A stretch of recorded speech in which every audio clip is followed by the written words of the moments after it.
Religion, the last of a three-part series on Robert Neville's trilogy. This is TenOnReligion.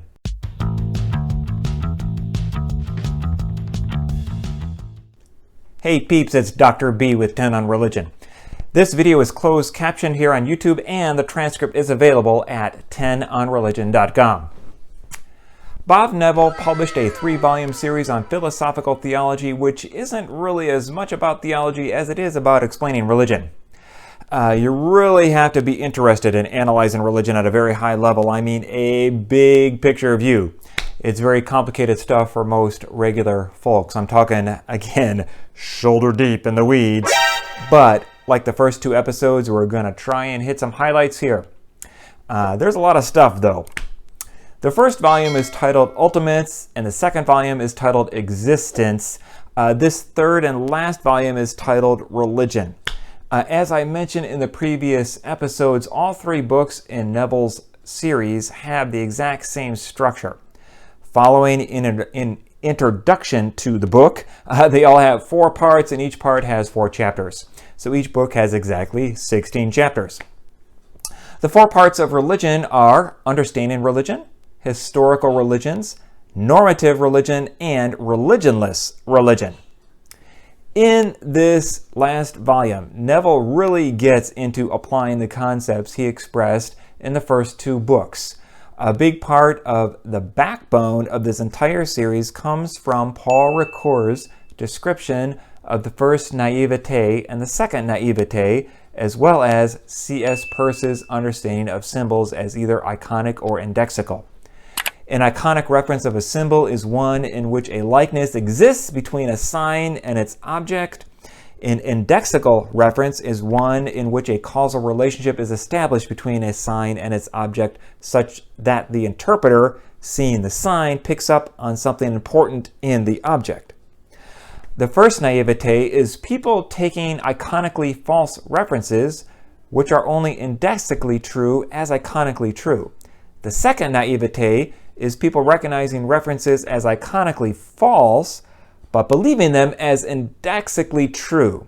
The point of symbolic engagement is to show how popular religious culture might be untenable when interpreted from a sophisticated perspective, as if its beliefs and practices were iconically referential. But at the same time, that culture might be true in the sense of carrying over, through indexical reference, things that are truly valuable in ultimate matters. And here's the most important point Neville makes. The critique that sophisticated thinking brings to popular religion should never be only a rejection of claims that are iconically false. It should also include a careful assessment of whether living with those beliefs carries over theologically true elements through the indexical references in the interpretive engagements. If not, one can be super smart in understanding philosophy of religion, but completely miss the boat if they cannot grasp the indexical reference of religious symbols. They cannot attain a proper second naivete, and the power of those religious symbols becomes lost or meaningless to them. Religion is human engagement of ultimacy. There are 5 ultimate realities that all humans share. 1 ontological, meaning it has to do with our very being, and 4 cosmological ultimates, meaning after we have existence, then what? These were all mentioned in the first episode in this book series. The categories of the religions, as well as the categories of ultimate realities, is how the story is told across all 3 books. The symbol systems of what Neville refers to as sacred canopies, basically religions, help us cope with death and give us life in this present world. The first part, Understanding Religion, is about explaining the evolution of systems capable of engaging ultimate matters. This is because religion is always symbolic engagement with symbols embedded in cultural systems.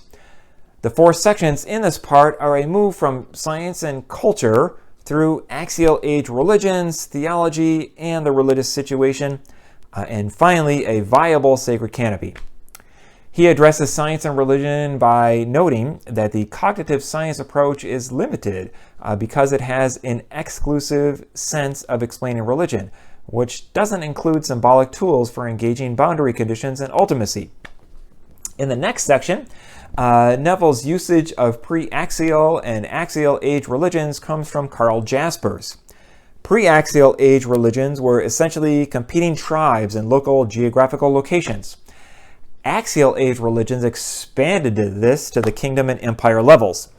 This gives rise to at least these two issues. Number one, in nearly every one of the major world religions, a deep tension exists between conservatives who want to defend a specific religious culture over against competition, often demonizing the competition, and liberals who insist on tolerance of other religions, precisely because they are the ultimate identifying indicators of other people who should be respected on their own terms.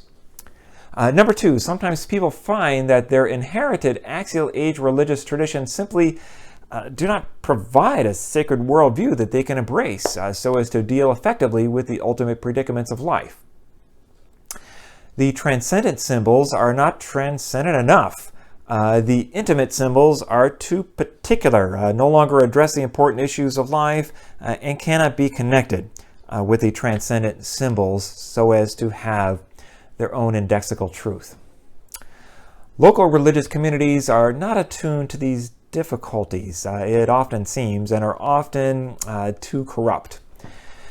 All this gives an unhappy attitude about membership in one or several of the great world religions. This flows over into the third section on theology and the religious situation, when he further elaborates on transcendent versus intimate symbols. The transcendent symbols are more likely to be similar, while the intimate symbols are more likely to be different across traditions. Therefore, in order to ask the question of whether the different religious traditions are addressing the questions of truth in the same or different ways, we need to investigate the connection in each tradition between the intimate and the transcendent symbols of ultimacy. The last section, A Viable Sacred Canopy, brings together the previous three sections to conclude the first part. Because people's lives across the globe are so diverse, no one worldview can orient all of them. So there are many sacred worldviews. Being religious requires a sacred worldview whose intimate symbols of ultimacy are relevant to one's own situation, and that therefore one's authentic religious practice needs to be different from the authentic religious practices of others. A viable sacred canopy cannot survive on highly transcendent symbols because they become too abstract. It also needs intimate symbols for the ontological and cosmological ultimate realities described in the first two volumes to the book to be engaged. It's a process of deconstruction and reconstruction. The interpreting of symbols as iconic references needs to be laid bare and deconstructed, and then the same symbols need to be reconstructed with their proper indexical reference to re-energize them with religious meaning and purpose. Then in the second part of the book, Historical Religions, he mentions Abrahamic religions, Buddhism, Hinduism, and Chinese religion. In the Abrahamic religions, there is an emphasis on in-group identification. This creates a tendency to place the good of the community above obligations which their respective symbols represent. There is also a tendency for these traditions to be more apocalyptic than others, further exasperating the in-group, out-group distinction, as well as privileging the humanity part of the story above everything else, especially the environment. In Buddhism, he mentions that Buddhists have not spent much energy on developing sophisticated transcendent symbols of ultimacy, which makes the connection between transcendent and intimate symbols in Buddhism extremely close. His chapter on Hinduism is really tricky to try to summarize because of the nature of what we label as Hinduism being so varied. In highly diverse ways, most strains of Hinduism that have come down to the present define the ultimate identity of the self in relation to a deeper ontological reality. That deeper ontological reality has been symbolized on a wide spectrum of objects, from local temple statues with whom one might be joined in devotion to transcendent images of Vishnu or Shiva beyond determination to Brahman without qualities. In dualism, individual identity maintains. In non-dualism, the particularities of identity are unreal or illusory. The symbolic matrix that lies behind this sense of rejecting the particularities of achieved identity is that of consciousness. Even though the contents of consciousness are particular, consciousness itself is not. Removing the particularities of consciousness, the consciousness that is I is also the consciousness that is you. In Chinese religion, the ontological dimension of humaneness is to become properly attuned to the depths of existence. To be in the world is to be under obligation, to have to work out or cultivate a sense of wholeness with components of one's own life, to relate to other people, institutions, and nature beyond the human, and to find meaning in one's value identity. This sensitivity to be cultivated is not static. Rather, it has to do with grasping who the person is in context and the value of what the person represents or what they are doing, as well as contributing to the harmonizing of the situation involved. Failure of obligation is to be shameful and to dislike oneself for the failure. But Confucianism, more than most, associates the failure of obligation with this idea of deep shame. The third part, Normative Religion, has 4 chapters on value, ethics, spirituality, and companionship. In the chapter on value, he mentions that the thought that the universe might not have a transcendent purpose has been devastating to many religious people who conclude from this that human life can have no ultimate purpose either. Wait a minute! Most likely the crisis is one cultural fallout of the rise of modern science, which depicts nature as being without value. If nature is without value, then human life is without value, except in the dimensions that are created by the human will and projected onto nature, including human nature itself. But this is all part of the reductive character of science, as there is a difference between obligation as having an objective character versus responsibility as having a subjective character. The chapter on ethics focuses on decisions based on individual versus community harmony. One of the best passages of this chapter says that the decisions about elements affecting community, with the tugs of individual pursuit of self-interest and self-definition in group terms, need to be complicated by how our decisions affect all the individuals involved. In light of the latter consideration, whether individuals should be helped or harmed by decisions, has to do with how the decisions affect their own integrity, not so much whether they are members of our in-group. On to spirituality, which is mainly about integration or the attainment of wholeness with respect to those components of life that are ultimate. There is discipline, desire, and the strive towards excellence. Then he gets into companionship, which is really just community. He asks, why would one make a kind of faith commitment, granting authority to a sacred worldview, especially in this confusing age? The answer is because of the utilitarian value of religious community in the concrete shaping of a religious life. It creates one's primary identity in their relating to ultimacy. A religious community is an in-group, distinguished from other people who are not part of it, who do not share its sacred canopy, and who are not regarded as companions in the community. The 4 chapters of the last part, religionless religion, are the plausibility of sacred worldviews, the implausibility of sacred worldviews, imploding worldviews and ontological predicaments, and ontological salvation and ecstatic fulfillment. Neville joked at a retirement meeting at Boston University a few years ago that no one ever read this section because no one ever made it to the end of this 3-book series. The same goes for this video series. But there's a lot of great stuff going on in this section. Neville writes that one can live adequately within a sacred worldview when oriented by the finite side, with the infinite side remaining a mystery. One can also live inadequately within a sacred worldview when the finite and infinite sides are equal, meaning one is living with both the negation and affirmation of ultimate reality. This is because one has started to question the worldview, and it begins to lose its orienting ability. Sacred worldviews are plausible when they are consistent, are applicable to human predicaments, sustain the finite infinite tension through the balance of transcendent intimate symbols, and are authoritative in some sense.